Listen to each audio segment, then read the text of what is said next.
தற்போது சிபிஐ அதிகாரிகள் உயர்நீதிமன்ற கிளை வருகை குறித்தான அண்மை தரவுகளை பார்த்து வருகிறோம். கோவில் காவலாளி அஜித்திற்கு மரணம் தொடர்பான விசாரணையை தொடங்கிய சிபிஐ அதிகாரிகள் தற்போது உயர்நீதிமன்ற கிளைக்கு வருகை தந்திருக்கக்கூடிய அண்மை நிகழ்வை நாம் பார்த்து வருகிறோம். இது குறித்த கூடுதல் விவரங்களோடு இணைகிறார் என்ற செய்தியாளர் சல்மான். வணக்கம் சல்மான். தற்போது சிபிஐ அதிகாரிகளுடைய உயர்நீதிமன்ற கிளை வருகை குறித்தான கூடுதல் விவரங்கள் சல்மான்.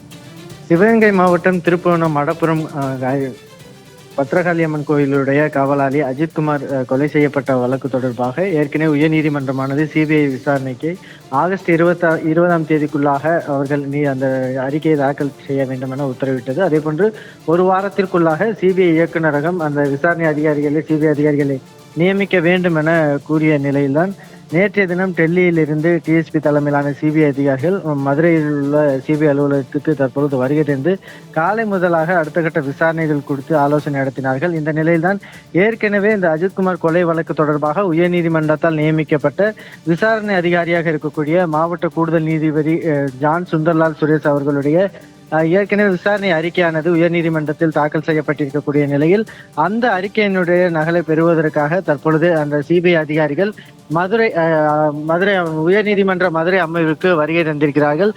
தொடர்ச்சியாக அவர்கள் அந்த ஜான் சுந்தர்லால் சுரேஷ் நீதிபதி அவர்களுடைய அறிக்கையை பெற்ற பின்பாக நேரடியாக மதுரை சிபிஐ அலுவலகத்திற்கு மீண்டும் வருகை தந்து அந்த அறிக்கை தொடர்பாக என்னென்ன இருக்கிறது என்பது குறித்தாக நேரடியாக ஆய்வு செய்து பின்னர் அடுத்த கட்ட விசாரணையை மேற்கொள்வது தொடர்பான அடுத்த கட்ட ஆலோசனைகளையும் நடத்த உள்ளனர்.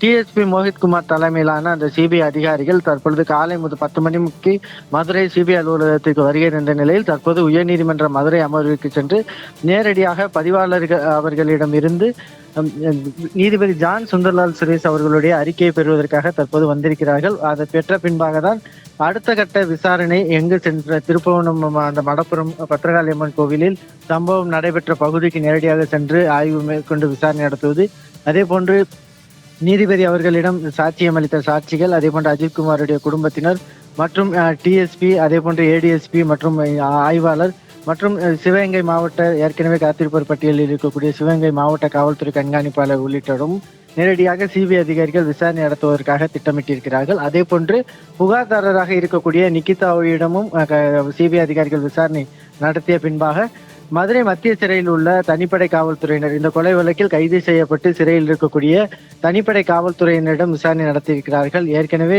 ஜான் சுந்தர்லால் நீதிபதி சுரேஷ் அவர்கள் விசாரணை நடத்தி முடித்து இருக்கக்கூடிய நிலையில் தான் அந்த அறிக்கையை பெறுவதற்காக உயர்நீதிமன்றத்தால் அந்த சிபிஐ அதிகாரிகள் நியமிக்கப்பட்ட ஏற்கனவே உத்தரவிட்ட அடிப்படையில் தான் தற்பொழுது அவர்கள் நேரடியாக சென்று அந்த அறிக்கையை பெறுவதற்காக வந்திருக்கிறார்கள். சூர்யா, கூடுதல் விவரங்களுக்கு நன்றி சல்மான்.